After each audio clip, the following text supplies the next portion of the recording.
Anybody getting ready for the competition have any audio questions?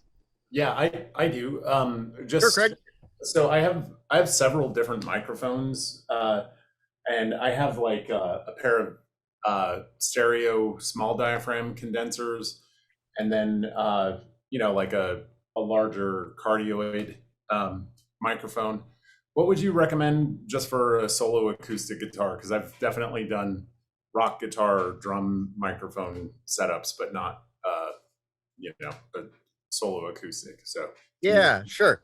So the short answer is, since you bring up the point, you've got both some large diaphragm and small diaphragm condenser mics available to you. What I can tell you is often you see large diaphragm condenser mics used for vocals. And part of the reason is that larger diaphragm has a resonant frequency that tends to be right in that presence range that really helps with the sibilants, the P's, the T's, the S's, the K's, all of that stuff that needs to cut through the mix.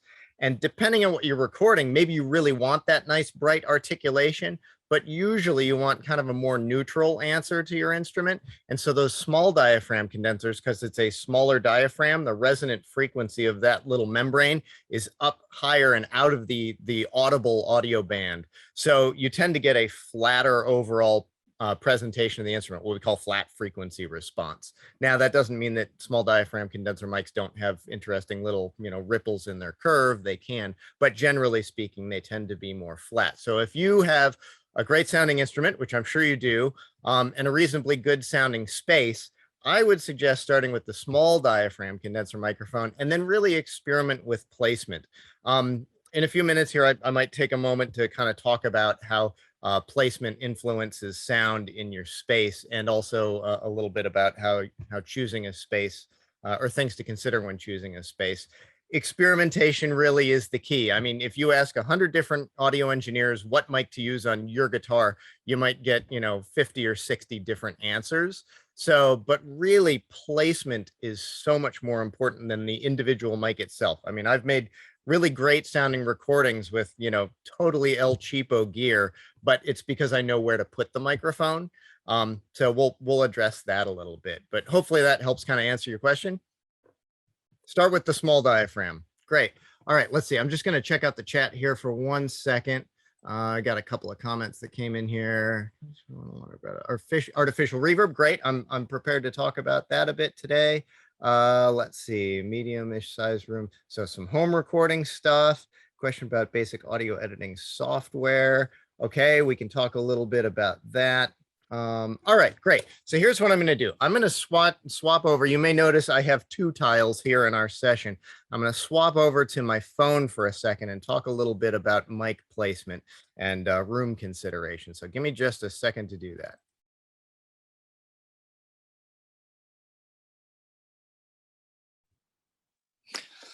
All right, let's see. Can everybody hear me here? Oh, and I got to unmute so I can hear all of you in case you have questions. All right, great. So I'm going to give you sort of a quick panoramic view of the room I'm sitting in right now. So this is my main editing and mixing suite. And you'll notice there seems to be a lot of sort of fabric on the walls. The ceiling, you can't tell from here. It looks like it might just be a drywall ceiling with some framing, but actually that's all acoustically transparent fabric. And there's a lot of trapping and absorption in the walls, which leads to a very dry space. And this gives me a chance to hear exactly what's coming out of my speakers, and only what's coming out of my speakers when I'm editing and mixing. So I'm really just dealing with the sound that's in my recording. But this room is so dry, it also gives me a chance to give you an example of how distance affects sound. Now, if I'm going to sort of point you at the ceiling here for a second, you may notice when I'm up very, very close here, there's a lot of detail in my voice. The P's, the T's, the S's really seem to stick out. There's a lot of clarity there. But as I get the microphone further and further away, and I start to hold this out at, about full arm's length, you'll notice that there's a bit less of those P's and T's and S's. So what I hope is obvious, and the takeaway from that is, the closer you are to the sound source, the more of that timbral detail you're going to get.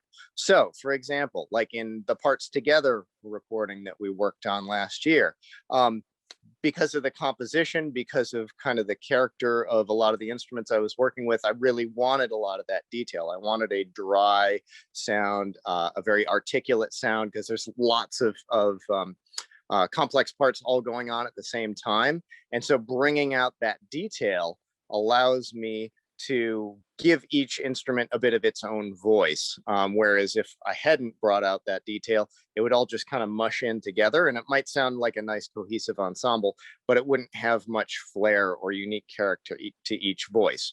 That can be appropriate for your period and style of music. If you're working on a different type of piece, maybe not, but this is a way that you can control part of that aspect of sound. So if you need that timbral detail, getting that really up close and personal, lots of timbral detail aspect can be great. But if you need a warmer sound, something that might cater better to combining more instruments into a more homogeneous sound, getting a little bit further away from the instrument can be helpful, that kind of thing. So now that's in a really dry space. Mic placement is also tied to how much reverberation or how much reflected energy you'll get in a space. So now I'm here in the entryway of my studio, and I'll give you a little panoramic view. Usually there isn't a futon in here, but I'm trying to, anybody want to buy a futon? I'm trying to get rid of it. So it's absorbing some of the reverberation in the room. So, but you see a lot of hard surfaces here. So typical drywall ceiling, you know, hardwood floors and typical drywall walls. So yeah, no, I don't ship to England. Sorry, unless you want to pay the shipping, which I'm sure you don't. All right, so I'm going to do the same thing again. So I'm going to get up really close and all up in your face, and you're going to notice a lot of that P's, T's, S's details. Also, because Zoom automatically adjusts the gain, the overall volume of my voice won't change as I get further away. So you won't be able to hear that. Usually, obviously, if I get further away, I'm going to get quieter. But as I back away, what you'll hear is the transition of not only losing some of those P's and T's and S's, but also the amount of reverberant energy in the room you're getting as well. So as I get further away, Zoom is turning up the sensitivity or the input gain of that microphone automatically. But of course, what shows up at the microphone isn't just my direct sound of my voice anymore. It's a lot of this reverberant energy of the room as well. So when you're in a more reverberant space, if you want that less detailed sound and you need to get further away, just recognize that you're also going to be getting a lot more of the reverberant energy as well, because the further the mic is away, the more you'll turn up that input sensitivity or that input gain, which turns up the effect of the room sort of inadvertently along with it. So if you need the detail, or if you need a bit of perspective, but you don't want the reverb, then choose a different room, because there's no escaping the reverb of that space. It's very difficult to de-reverb or unreverb things in the mix later on. Those two aspects are generally tied together. There are some tools that are coming out these days. Isotope, if anyone's familiar with that company that makes plugins, they make a de-reverb plugin, which in fact I actually used a little bit on Parts Together. But they don't work that great yet. It's not as seamless as like adding reverb, for example. And if you have to pick between sort of one end of the spectrum or the other, where you're a little too dry or you're a little too wet or too reverberant, always go with a slightly more dry perspective, because it's way easier to add reverb in the mix later on than it is to try to take it away. So I'm going to jump back over to my computer so I can answer some questions, but just give me a moment to do that.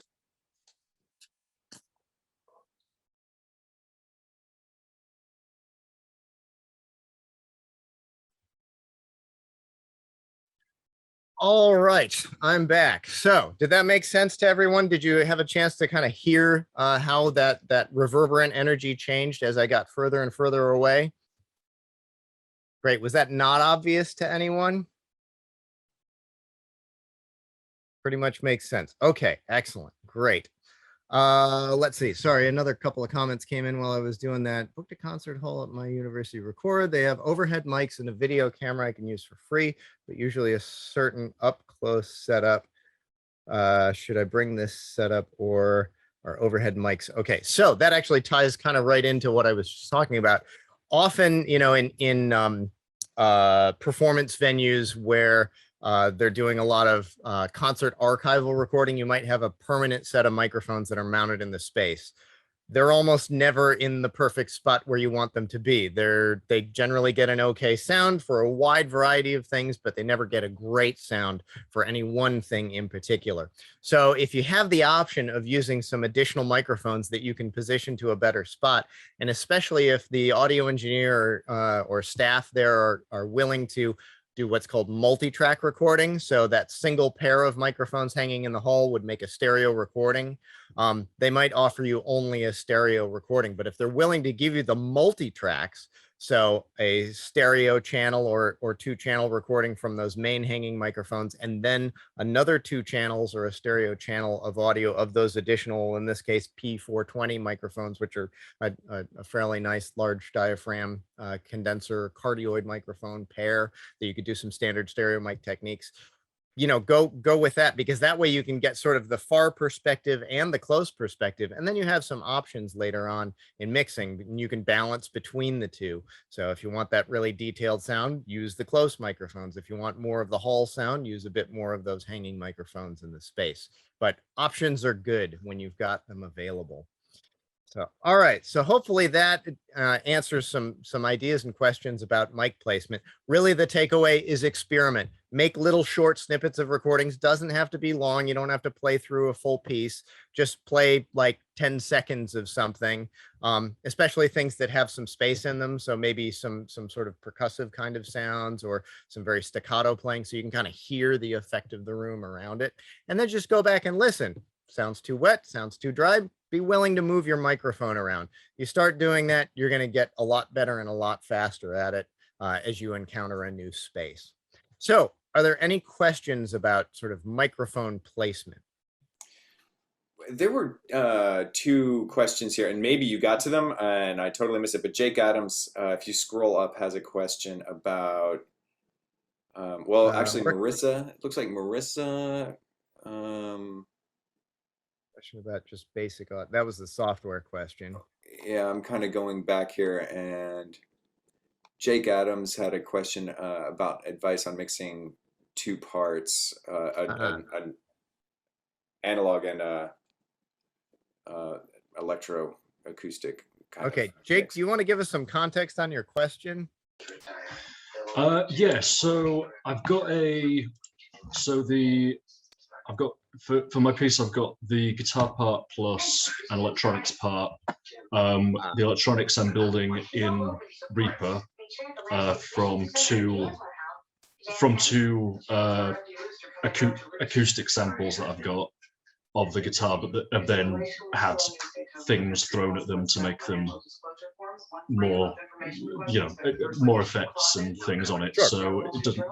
So I guess my main question really is, if I've got this this electronics element, and then I've got the live guitar. The guitar is going to be recorded in isolation, not having the electronics in the background. What's kind of the best approach to mixing those? Is there any advice that you would have to make sure that those fit together, so it doesn't sound like 2 audio sources that have just been chucked on top of each other? Right. And I'm so glad you present the question that way, because I get really frustrated often. I have a really strong opinion about this kind of thing, where composers are doing electronics with acoustic sources, and it literally sounds like 2 different ensembles playing at the same time over the top of one another, but they don't sound like they're doing it together. And it sounds like you sort of struggle with this, and you want to have that paired aesthetic as well. So I think you're really smart to record the guitar in isolation. That way you're not fighting with, say, 2 different reverberant worlds at the same time. So if you can get the guitar fairly dry, then you can use the same reverb on all of the elements in your mix, and that will marry them into the same acoustic world and will make them sound like they're being presented together. There's another aspect, and this is a little bit harder to do in mixing, but and also being willing to do it. You get all these beautiful, bright, crisp, and often very sonically wide sounds when you have those electronic sound sources, and you hate to give that up because it sounds kind of so exciting. But giving that up a little bit and being willing to push it back in the mix will make it sit with those acoustic instruments a bit better. There are a couple of ways you can do that, or ways to get there. There's actually a single plugin that I really like using, and I got tons of mileage out of doing all this pandemic production where everyone was recording it at home.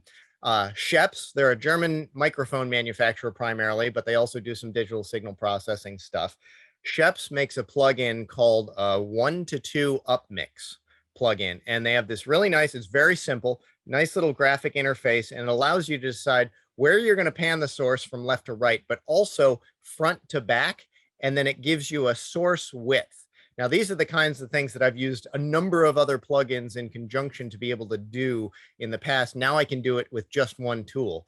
And so you get to decide, okay, it's a mono source, but it will artificially stereoize the sound source to make it narrower or wider in the stereo mix. So if you want to make your guitar feel bigger, you can make it wide and up close, but you can also make it wide and further away. And so all it's doing is adding just a tiny bit of early reflections or a little bit of delay to the signal to make it sound like it's a little further away. And it starts to either shelf off or low pass filter out some of those high frequency details, which also gives you the impression of it being a bit further away. And that can be a really helpful tool on any of those artificial elements. Now, I know a lot of electronic sound sources sort of come into your DAW via stereo to begin with. This plugin wouldn't work in that instance. You'd have to sort of create a very short, use a really short reverb plugin that doesn't actually add reverb time. It only adds a little bit of early reflections to the sound to be able to push things back in the mix. But it's a similar tool and it gets you the same place. But certainly for your mono sources, that 1-to-2 Upmix plugin can be really, really helpful. Does that answer your question? Yeah, that's great. Thank you very much. Great question. Thank you for bringing that up. So Nathan, did I miss any others here in the chat? No. We should take a moment. Not at all. Oh, yeah, actually, Marco had one quick question, but I was trying to pull up this Sheps Omni channel just to post the link in. Is it the Omni channel that you said? I thought. No, they call it the 1-to-2 Upmix. They also have a 1-to-3 if you're working in surround and you need to spread it across 3 speakers in the front. But I can try and dig it up later and see if I can post it in the chat. But I want to move forward with some other things. Sure. Since we were just talking about reverb, let me do this. I'm going to do a quick screen share because I'm starting to use a little bit of jargon and I want to make sure that that doesn't go over anyone's head here. So give me just a second. So everybody should see this, right? Right. Reverb processing with a bunch of bullet points. Yes, everyone's seeing that?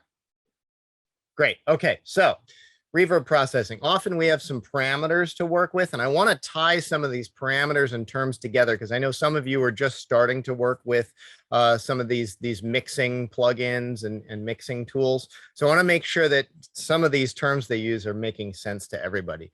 So in reverb, and I'll show you a plugin in a minute and we'll play around with this. So in reverb, you often have a gain control. Sometimes you don't get a gain and it's just a wet dry mix. So wet means the reverberant energy of what that plugin's creating, whereas the dry means the direct sound or just that signal that you've recorded to begin with. So if it's a gain, it just means the output of the reverb, how loud is that reverb? Whereas if you get a mix control wet versus dry, it's basically the direct sound versus the reflected sound and how much amplitude each one of those gets. So you'll see different types of algorithms. So you'll see things like hall, plate, spring, chamber. Sometimes they'll specify like a wooden room versus a stone room. What that means is it's just a different collection of math underneath the hood that's trying to replicate the typical sonic characteristics of a wooden room versus a large church or performance venue versus a plate reverb, which is a type of artificial reverb that we had back before we had digital stuff, things of that sort. So, I mean, I imagine, you know, doing a typical classical guitar piece, you're probably going to go for a hall or a church type algorithm because that's going to be the appropriate acoustic. But they're just descriptive terms. There's nothing magical about them. So maybe just start with whatever feels like the most descriptive term of the space in which you're imagining you're putting your instrument. And good to have an idea of that concept ahead of time. So decay time is sometimes also listed as RT with a subscript 60, RT60, which is just the technical measurement term we use to describe the length of time for reverb. It's RT stands for reverb time, and the subscript 60 means the amount it takes for that sound to decay by 60 decibels. And that's sort of a standardized way of measuring reverb. But decay time, RT60, they mean the same thing. How long is your reverb? How long is that decay going to take before it dissipates? Diffusion, that ties itself to the three-dimensional surface complexity of the space. So if you're talking about a room, you're imagining a room like, I don't know, a shower stall, for example, that has very low diffusion because you have parallel floor and ceiling, and then you have parallel walls. And usually there's just 3 pairs of surfaces. It's very, very simple. So the diffusion setting to replicate a space like that would be very low. That said, if you go into, say, a cathedral or a large performance venue where they have, I don't know, marble columns and a lot of filigree on the banisters, or balconies that have lots of, variegated woodwork or things of that sort, that's a very complex, three-dimensionally complex space. And all of that breaks up those sound waves and scatters it about. And so you get a very diffuse sound. So a higher degree of diffusion is what you would set if you're trying to replicate a space that has more of that surface complexity. And then there are some filters in there. Sometimes you get low pass filters. Sometimes you get what's called damping. And all that's doing is taking away some of the high frequency detail, like what you would get with thicker carpeting on the floors, or so you have some windows in the space and they have some thick curtains that they draw across wall surfaces or across windows. The more fluffy stuff, the more porous material, seat cushions, for example, in a performance venue, the more of that you have, the more absorption or the more damping you'll have in that space. So again, just to tie in some terms here. So this is what we call an energy time curve. So we have sound pressure level, or just loudness, amplitude of sound in the vertical domain, time in the horizontal domain here. And this is just how we draw it. So the initial direct sound would be, say, coming from your guitar and going direct to the listener or the microphone. The first thing to arrive at the listener or the microphone is always the direct sound. Any other path has to travel a further distance. Therefore, it will arrive later in time. So early reflections, and often we get a control inside of our plugin that decides how much of the early reflected sound versus how much reverberation do we get to balance between those two things. So if you take a look at another path, say, let's look at this reflection off of the ceiling. It goes up to the ceiling, bounces, and comes back down to the listener or microphone. Obviously, that's a much longer distance to travel. So it's going to take longer in time and arrive later than that initial direct sound. This gap right here, I'm sorry, I should have labeled this, but often we also get a parameter called pre-delay. And I'm going to let you listen to that here in a second, but pre-delay decides how big this gap is. In other words, if the ceiling is further away, the pre-delay would be longer. So if you're trying to create an artificial space that's very, very big, you're probably going to have a very large pre-delay, maybe something like 40 or 50 milliseconds. If you're trying to replicate a small space like a room or a small recital hall or something like that, you might choose a much shorter pre-delay, something more like, I don't know, 9 to 20 milliseconds, something like that. And again, I'll let you hear that in a second. And then as this sound bounces around the room in a really complex way, we get many, many more reflections. And those are all what we call the reverberations, or that decay that follows later on in time. So hopefully that's making sense to everybody. I'd love to play you an example here. So stylistically, this may not, suit your fancy, but I've just got a little bit of a rock snare drum here. I find snare drums can be really helpful to expose the characters of a reverb. So I just want to check and make sure that everyone's hearing this really quick. So I'm going to play this for a short second. Everybody hearing that? Give me a nod. No, you're not. Okay. Oh, hang on. Let me check my Zoom settings. I may not have done the include original audio. Original sound. There we go. Original sound on. Let's see. Hopefully you get this now. Yes? Great. Okay. Cool. So let me mute this for a second. So this is what our reverb, or what our snare drum sounds like, just dry, unaffected. Okay, so now I'm going to add the reverb in. Let's take a look at this reverb and see what kind of parameters we have available. Hopefully you can read these. Hopefully it's not too blurry on your screen. But over here we have gain on the left. So that's just controlling the overall output level of that reverb.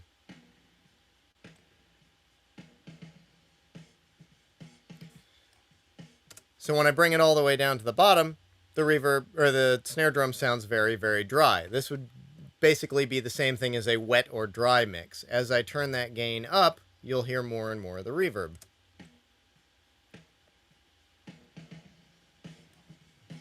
So that's just a basic balance kind of control. All right, then pre-delay, which we talked about, the idea of how far away the walls are from our audience members or from our performer. So right now it's set very, very low. It's at 0. So there is essentially no delay between that direct sound and the very first reflection. But I described a very large space to you. I'm going to do this first because it tends to make for a really obvious comparison. So let's say we've got a large amphitheater kind of space, and maybe on the sides of the amphitheater or in the back of the amphitheater we have a large reflective wall. You're probably going to get something that sounds like this, and maybe you've even been to a stadium concert in the past where you've heard this kind of thing.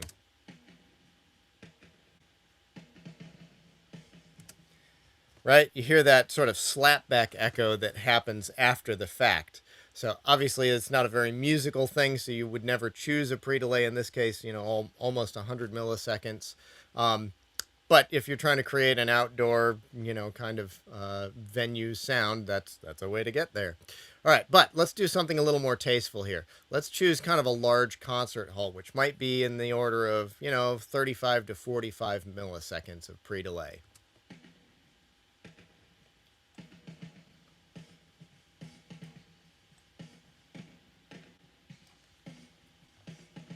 I'm overdoing it. The level's really loud there to kind of, you know, expose that pre-delay time. But that gives you an idea what you might have in a larger concert hall. If I'm doing orchestral recordings, often my go-to pre-delay time for orchestral reverbs tends to be in the around 35 to 42 millisecond range.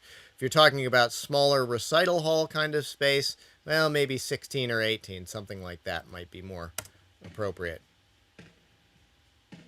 Again, the reverb's too loud, but you can hear how that pre-delay is much, much shorter in this instance. So, all right, so that takes us through pre-delay. Diffusion, let's talk about this really quick. So, again, a very sorry, I hate to say this, but I think some people are still having a hard time hearing it. We're just got a message. I'm sorry. Are you hearing it though, Nathan? I can hear it. Yeah, it's subtle though. It's subtle. Okay, let me just check one other audio setting here.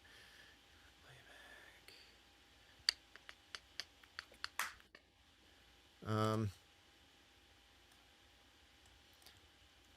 see if this fixes it.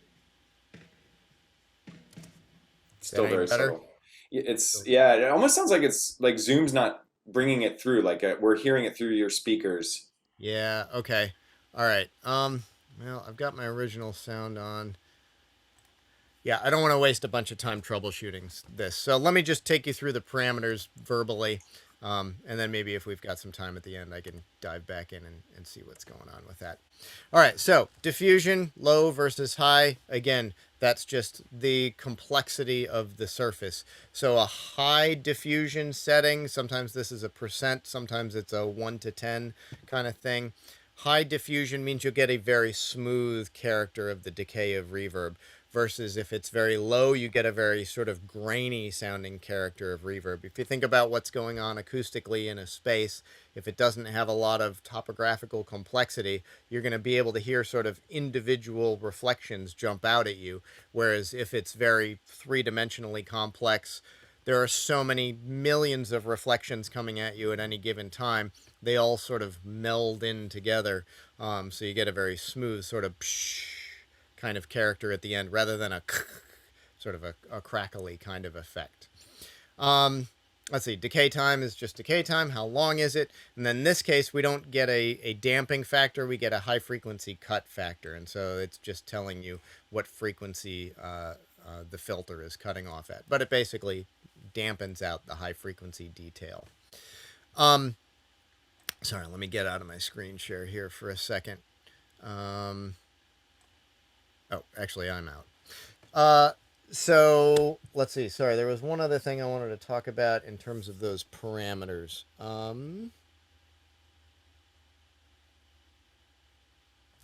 Tasteful balance, and just again, experimentation is gonna get you some experience, and just play around with the parameter. Do really extreme things. If you're not quite sure what a parameter is doing, take it to 0%, take it to 100%. Listen to the differences, and especially starting and stopping your playback so you kind of hear the character of the reverb tail that follows.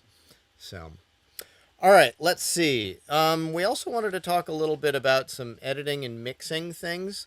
So obviously mixing wise, especially if you're dealing with just kind of single guitar sources, reverb is going to be the majority of what you're dealing with in the mix. Other than that, just making sure that everything is appropriately loud. Oh, sorry, that was the thing that I forgot to mention. Reverb, all different spaces have different characters, have different sort of timbres to them. I almost always, in fact, I can't think of a time in the last several years where I haven't done this. Inside of your workstation, either immediately before or immediately after, it actually makes no sonic difference what the order of your plugins are for this particular thing. Put an EQ and just give your reverb some kind of unique character. Just put some subtle or maybe not so subtle dips and peaks in that equalizer to add a little bit of unique character. I mean, if everybody goes to Deverb and adds the same basic algorithm, you're going to end up with a bunch of different recordings that all kind of sound the same. So I always try to listen to the instrument, listen to the space a bit, and add a little bit of coloration or a little bit of character to that reverb with a little bit of boost here and a little bit of cut there, maybe 2 or 3 or 4 separate bands doing some different things to add a little bit of unique flavor to that reverb. Otherwise, we just start to get a bunch of reverbs that always sound the same to us. So that helps make your recording sound a little bit unique.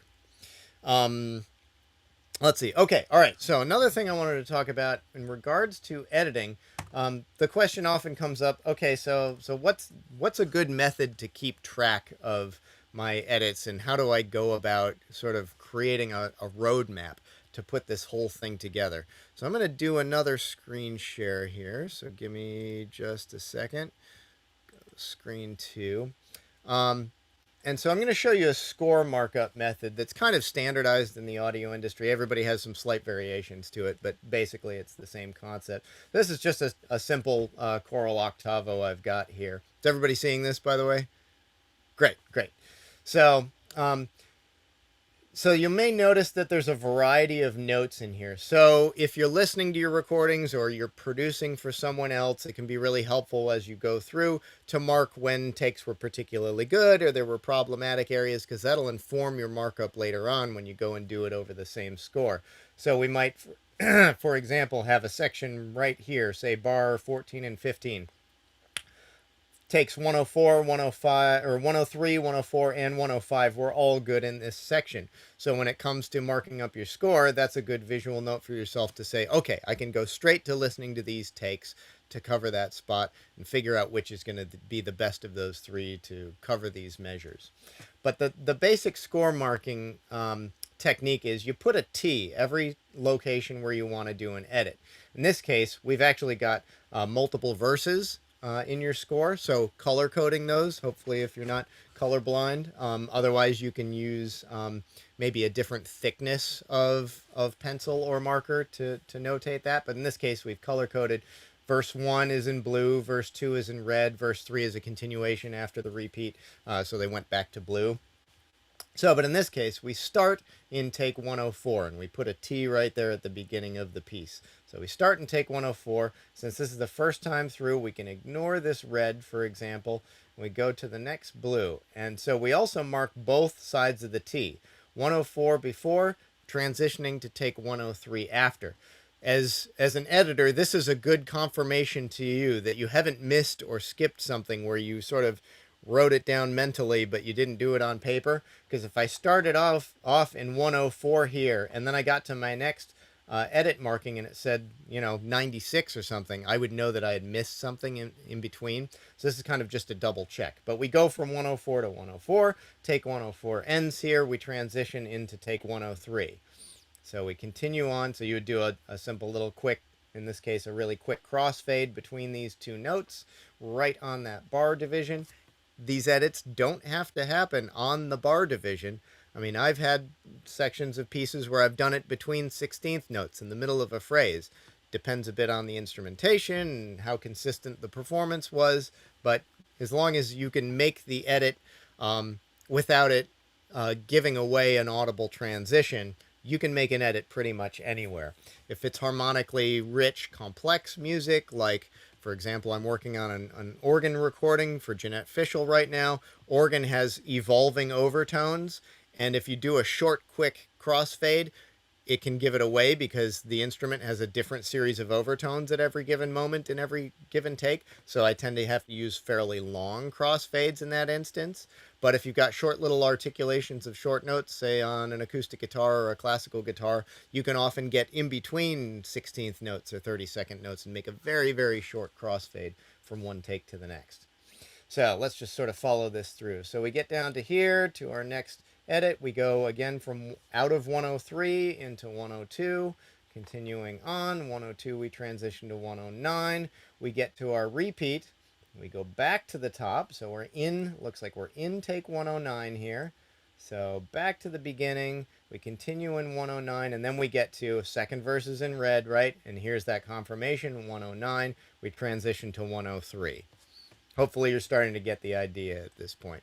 So I'll kind of skip a few of these. We'll go down to the repeat. So now we've finished out the second verse and we see 103 transitions across this edit. Now we're into that third section of the piece. So we're transitioning from take 103 to 102. Continuing on, we go 102 to 114, 114 to 113 in a short 2-bar section. 113 to, here's our last edit, says 103 to the end. So you can either say 103 here and then put a little T at the end or an upside down L at the end that says 103. Just some kind of confirmation that it's like, okay, 103 takes us all the way to the end. So it's clear. And again, you haven't missed another edit in there. So, but you can go through and listen to your takes, mark up your score. That way, when you sit down inside of your digital audio workstation, to do your editing, now you have a nice, clear, and concise roadmap to be able to follow from beginning to end. Does that make sense to everyone? Any questions about that? How would you advise people to get into that editing process? I mean, I just want to make it clear that editing in this way is a totally useful skill, and everybody, who's recording themselves regularly should be able to do it, right? But for the competition, we're not allowing you to go and slice and dice. However, we're going to let this conversation continue. How would you go about like just getting into this? If you're using GarageBand, if you're a Mac person, if you've got like Audacity or something, just a basic digital audio workstation, yeah, okay. Well, I'm actually going to back up a step from that question because often what I find folks struggle with is an efficient system for listening back to the takes. One thing that I've done, and my wife, who is a music producer, she uses this method as well. You take all of the takes for a particular movement that you're working on marking your score up, and you open up, so often your audio engineer will send you like MP3, rough mixes of all of your takes. So let's say there are like, 6 different takes for that particular movement of the piece, 101 through 106. I like to open them all up in QuickTime because QuickTime will give you a separate little window for each one of those takes. If you're doing this in iTunes, for example, and you have a playlist of all of your takes, every time you go back to a different take, it starts playing from the beginning and you lose your spot. And if you're trying to figure out just bar 134, every time, you don't want to be swapping between different pieces of music in a playlist. Whereas if you have open a QuickTime window for each different file, you can play and pause and keep your playback cursor in its same location, and you can keep all those windows open in a single view on your computer so that you're not losing your place. That saves a ton of time. So I recommend when you're doing score markup, use something like that. Doesn't have to be QuickTime. You can use VLC or another media player, but don't do it in a playlist. Do it where you can have a separate window for each individual audio file. So then in terms of editing, so what you usually have at the end of your recording session is a single session file that has all of your takes in a big long timeline. That'll be true in GarageBand, Audacity, you know, Reaper, any of these variety of DAWs. And so usually the method you end up doing is copying, pasting from earlier in that session. So go back to your take 12 or whatever it is, but then you scroll to the end of your recording session and you designate a spot in the timeline where you're putting all of these edits together later on. If you have the ability to drop memory locations, which many audio workstations do, that will save you having to sit there and scroll with your mouse wheel back and forth or grab that little scroll bar at the bottom of your screen left and right. You can just go, you know, for example, in like Pro Tools, you hit numeric keypad, period.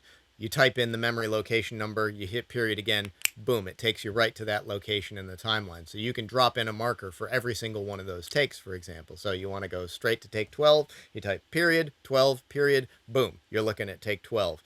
And then your edit at the end, you could just give it a marker like something arbitrary, 200, let's say. You go period, 200, period, boom. It takes you to that marker. So you're constantly bouncing back and forth in your timeline to be able to see those things.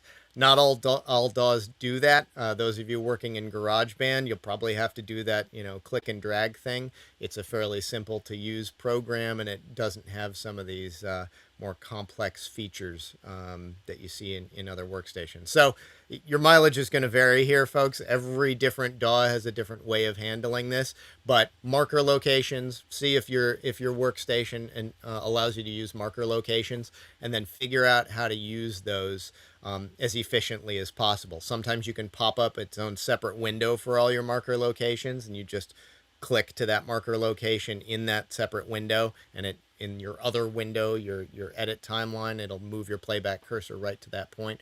Or you can do, you know, a numeric keypad enter thing, or, you know, for other DAWs, sometimes it programs one of the number keys across the top of your keyboard. But whatever it is, figure it out, because that is going to save you a ton of time. So go through the piece sequentially, right? So take 101 to 103 to 105, drop each one of those sections sequentially in your timeline. I tend to drop all the chunks in order, and then I go back and do all the fades after. So, and I start at the beginning, so I drop